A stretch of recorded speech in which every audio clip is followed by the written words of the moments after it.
So we've been having problems with our batteries. Um, Over the past several days, we've had some batteries test a tenth of a volt less than the rest of them.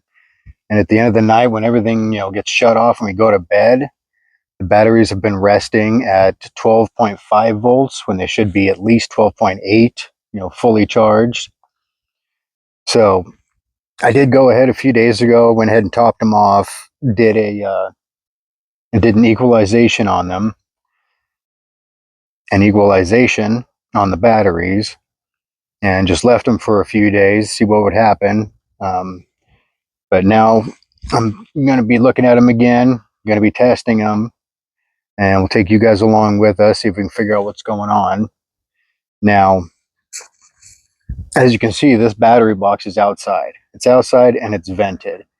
So before I bring you guys over, and forgive me if the camera is shaking, it looks like it is. It's pretty windy right now. But before I take you guys over here, it is dirty. There's even a couple of grasshoppers in here that died. So just to forewarn you, but we'll go ahead and look at it. There's a couple of terminals that have a little bit of corrosion on them. We'll get them cleaned up. And if the 3 batteries that tested lower than the rest are still testing low, we're going to pair those guys up and we're going to put them on a different charger that charges in pulses. It's like an older charger. It's not like a very smooth charge at all. And what the pulses will do will help break off some of the deposits on the plate, the sulfication. I'm not sure what the word is right off the top of my head. Um, there's a sulfate deposit that gets on them and builds up over time. That battery charger will help break it off, help dissolve it, and hopefully bring some more life back to it, back to the battery bank. All right, so here we go. And just for reference, these 6 batteries here are about 4 years old, about 4.5 years old. And these 2 are a year newer, about 3.5. So these 2 are just fine. These 3 are testing okay, but these 3 all have a tenth of a volt less. So if they still are showing, a tenth of a volt less, we did have one night where we were up at 12.7 volts when we went to bed. But before that, it was 12.5, and last night I think it was 12.6. So if these 3 here are still low, I'm going to take 2 of them. I'm going to put them along the back, and I'm going to put those 2, these 2 batteries on a separate charger. We'll put on a timer so the charger doesn't even start up till the sun comes up. But we'll hook those 2 up to a charger. And then after I charge them for a couple of days, then it'll be this one. I'll probably piggyback this on one of those 2 to do the same. And right now we're actually testing out a nice big inverter. It got really hot this summer, over 100 degrees, and we had to run the air conditioner. We couldn't run it with the old inverter. This is not its permanent home. I really don't like it down here. It's going to go in the electrical cabinet, where it's going to have like filtered air go through it, because it's a very dusty environment. But anyways, first I'm going to check the fluid level again, see if anything's changed. I was hoping to save up a bunch of money, enough money to replace all the batteries and get an IFLA, an industrial forklift battery, which is what you commonly see in a forklift battery. IFLA is industrial flooded lead acid battery. They're just huge, and they've got a proven lifespan over 20 years. Lithium just doesn't have that yet. Plus lithium, you have thermal runaway, you have BMSs going out. That's the battery management system. So we'll just go with the IFLA. But right now, we don't have the money for it, so we got to just try to make these guys survive before they go completely kaput. So I'll get you set up and start checking over the batteries.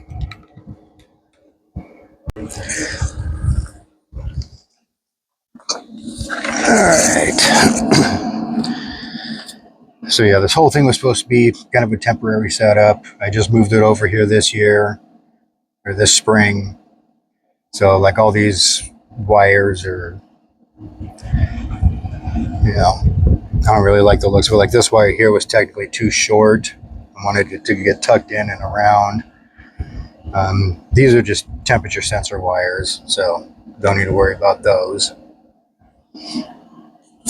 But yeah, let's go ahead and check the voltage first. Let's go check up here. Come on. Okay, we got 6.49 volts. Come on. 6.56. And this is the afternoon. These should already be charged up. 6.5.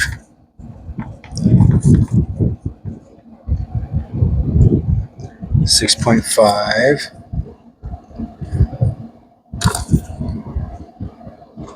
6.54.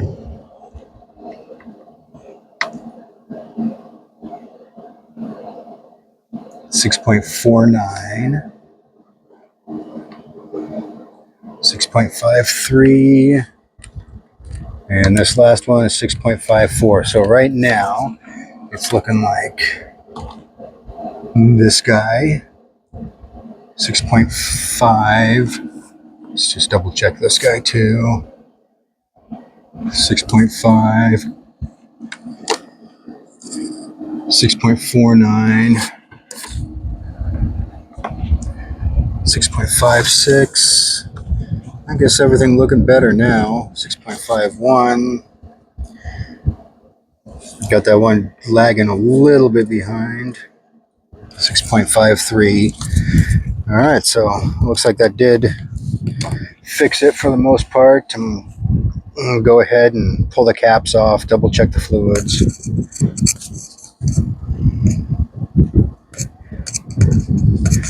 So going from 12.5 those few nights up to 12.7 did pretty good.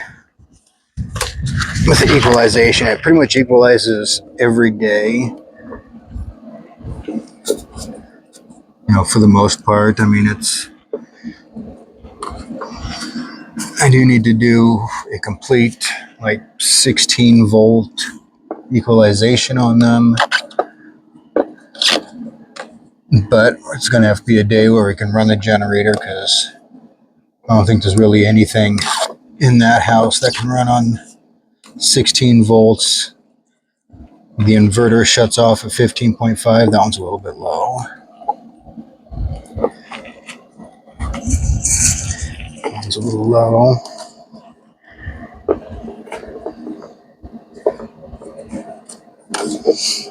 And there actually is something else I wanted to talk about.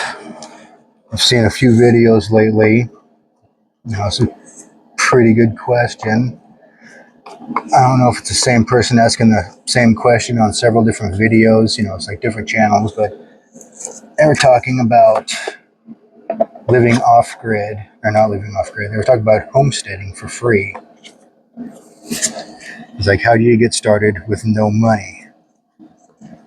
And both of them pretty much just said you can't do it. And then they went through and talked about their reasons for it, how they did it. You know, we did this place pretty cheap. I mean, it wasn't free by any means, but we got into this place for $400 or $500. Yeah, I think it was $400. So it's $400 down, $400 a month.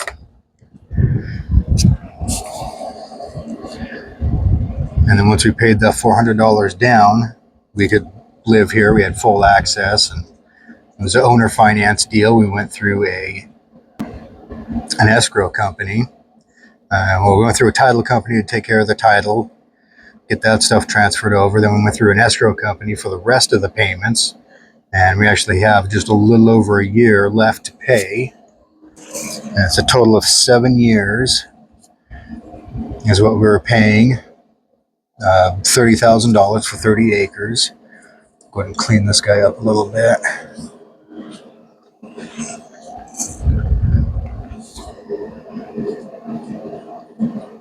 And we're going to have it paid off here in a little over a year, September of next year. At the time of recording anyways. We have a little over a year. This is 2024. We have it paid off 2025.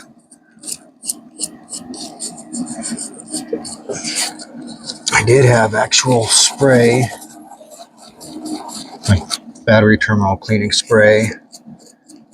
Can't find it. I found the protectant, but not the spray itself. So I just kind of brush these guys off. I'll spray some protectant on it, and then when I find the cleaner again, we'll go ahead and actually clean it up. And that's what I got right there. And the place that I was working for wasn't using it anymore, so I was able to get it. Just go ahead and take it home. Now it doesn't inhibit the contact or anything like that, so it was fine that I sprayed it on that. Let's go ahead and tighten this guy down. All right, so back to what I was saying with the homesteading for free, and you can actually start homesteading for free. I did a video about it a couple years ago, that really crappy video. I can put it in at the end of this video if you want to check it out, but yeah, it's not very good. I did find places online during that time, and I just did a quick search again. And these places are places with they're little towns, municipalities that have very low population, and they're trying to get people back in. I even think there was one that encourages like bringing a small business in or something like that. It just brings more economy into the town. But a lot of these places will give it away for free, on certain conditions. I mean, homesteading is one thing. Living off the grid, we'll go with that being like two separate things. I believe most, if not all of them, do require you to hook up to electric, septic, or, like sewer, all that stuff. I believe at least one of them did allow farm animals.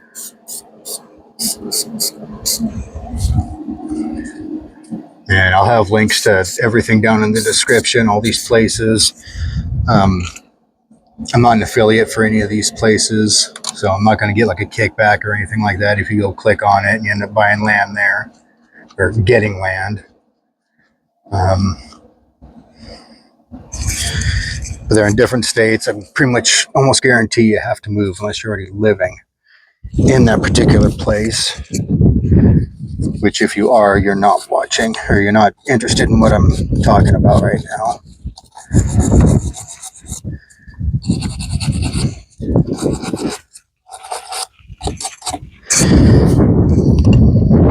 Not the really cheap option. If you look through there and there's nothing you're really interested in, there's another option that is just super cheap, and that is what we did.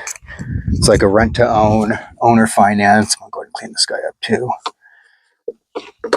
And especially if you find an individual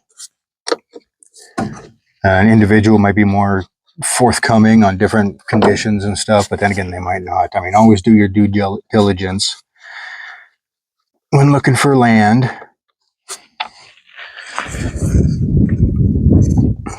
But there's places, surprisingly, eBay has listings. There's actually a couple of legitimate companies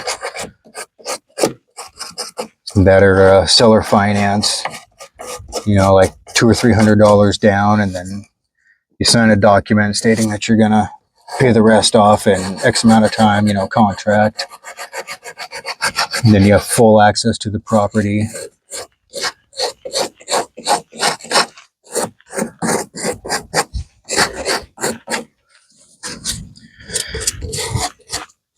And we found ours on Craigslist, so never count Craigslist or Facebook Marketplace out.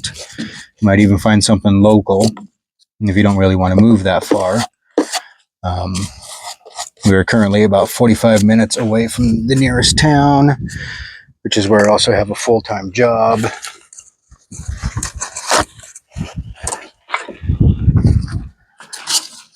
So that's how we pay for all this. I do this kind of stuff on the weekends mostly. I mean, we were having problems during the week, so I had to work on this during the week.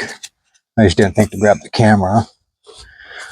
Would have been a little bit more interesting to see battery voltages actually different from one another. Yeah, we were totally off grid. You know, in case you haven't, this is the first time we've met. We are totally off grid. This is our power. This, you have 2,600 watts of solar. And I'm hoping that you'll stick around and subscribe so that we can help you get off grid as well. You know, if you're feeling like really stuck and paying high rent, high utilities, feeling trapped, you know, this is definitely a way out. It's not easy. You know, it's one thing I always say, the simple life is not easy, you know, but it's definitely doable. You know, we haven't really come across a bunch of hardships. We've come on, you know, a couple little difficulties here and there, but nothing that couldn't be handled. Although so far we don't have any animals yet, so that's going to be a whole other thing.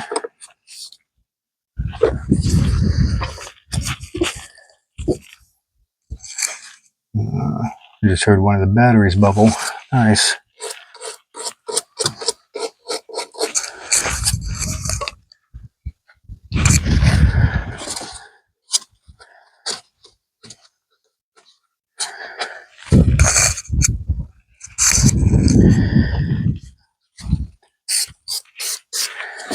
All right, I'd like you to go ahead and put down in the comments. Let me know if you like the idea of me doing work like this, explaining what I'm doing, and then talking about different subjects of interest, like going off grid for free. You know, it's like how all this stuff works. You know, I could talk about it, give pointers, stuff like that. Go ahead and let me know in the comments if that's something you'd be interested in watching, or at least listening to. And it's the kind of thing that you don't even have to watch. I mean, you can watch if you're interested in trying to take care of batteries that have been outside for 4 years, which you might be. I don't know.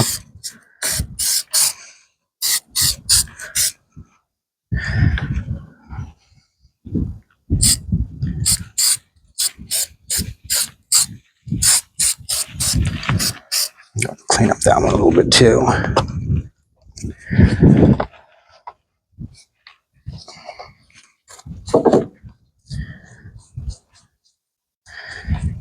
All right, so yes, making payments on land can be very, very affordable. I mean, if you're paying,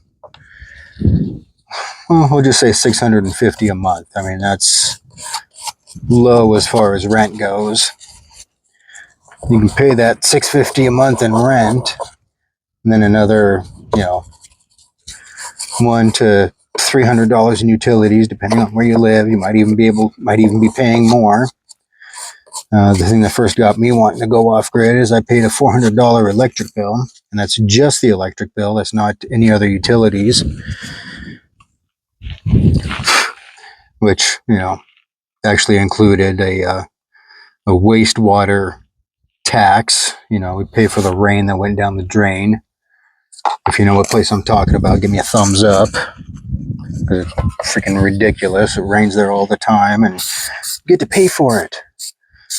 But anyways, if you pay $650 a month, drive in town for work, you can easily trade that $600 a month and move outside of town. The inverter just kicked on. Move outside of town, your gas bill, your fuel bill, driving back and forth to work will definitely go up because you're farther away.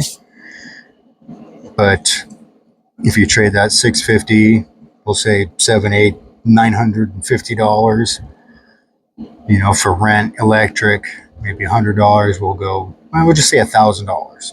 Do $1,000 a month, pay rent, pay utilities, not get anywhere, or have a place like this. We've got 20 acres.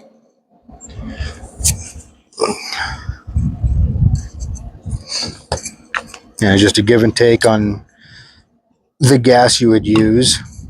The gas, obviously, you'd use more driving back and forth to work than you would in town, but you have no utilities and you're actually going to own the property. All right, so these are good enough. We'll go ahead and let them sit. Probably check on them like throughout the week, maybe next weekend. So yeah, 20 acres. You can't really see the edge of our land. We're kind of in a bowl down here, but what we occupy, up to this ridge right here is probably about 3 acres. This is like with our little shop that we have, well, technically a storage container, the house and everything else. I would have been happy with 5 acres, but obviously the price was right, so we jumped on it. And yeah, before this we were basically homeless, living in a pickup camper. In fact, that's the pickup camper right there. We got a roof over it, and that's the truck it was on. 6 years later, it's still stuff that's still standing. But anyways, if you feel like you can't do it, you can't afford, your lifestyle, there is a way out. Go ahead and let me know in the comments, if, this is the kind of video you want to see. I'm going through something, on the homestead and then explaining how to go off grid at the same time. Go ahead and give me a thumbs up. Let me know in the comments if that's what you like. Obviously share this video if there's somebody out there that can gain some value out of this, some use.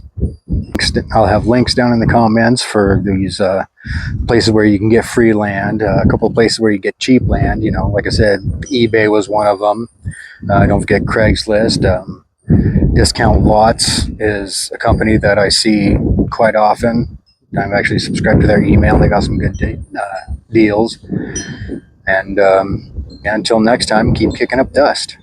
Faux shizzle.